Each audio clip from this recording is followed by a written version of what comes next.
on se retrouve aujourd'hui pour une nouvelle vidéo. Il s'agit de la 8e vidéo manga bonus. Si vous entendez un petit peu de bruit à côté de moi, c'est parce que je garde un petit chien. Oh que tu es lourd mon bébé. Oh oui.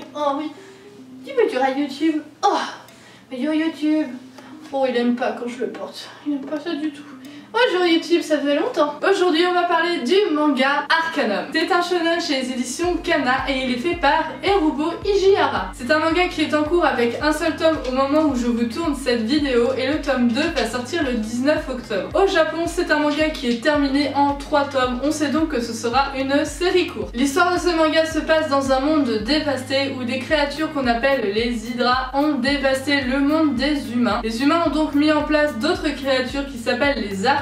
On va suivre deux personnages qui sont orphelins, c'est un frère et une sœur. Il s'agit de Ilya qui est le jeune garçon sur la couverture et Anna qui est sa sœur. Ilya est un jeune homme qui a été blessé lors d'une attaque d'un Hydra et il a décidé qu'il allait devenir pilote d'un Arcana malgré le fait qu'il est handicapé. Sa grande sœur Anna est dans l'armée et a décidé de soutenir son petit frère dans son projet quoi qu'il lui en coûte, et ça on va le découvrir dès le premier tome. Ilya va tout faire pour devenir un pilote d'Arcana et il va découvrir l'envers du décor qui n'est pas forcément aussi rose et aussi héroïque que ce qu'il imaginait, mais ça je vous laisse le découvrir dans le premier tome. Qu'est-ce que j'ai pensé de ce manga? Alors il s'agit d'un manga que j'ai beaucoup aimé et je vais donc lui donner la note de 4 sur 5. Pour moi c'est un manga qui est vraiment très bon, même si au début ça a un petit peu de mal à se lancer. Il faut attendre à peu près la moitié du manga pour que ça monte en puissance et que ça devienne absolument fou. J'ai trouvé 3 points positifs à ce manga. Le premier est que les personnages sont hyper attachants, que ce soit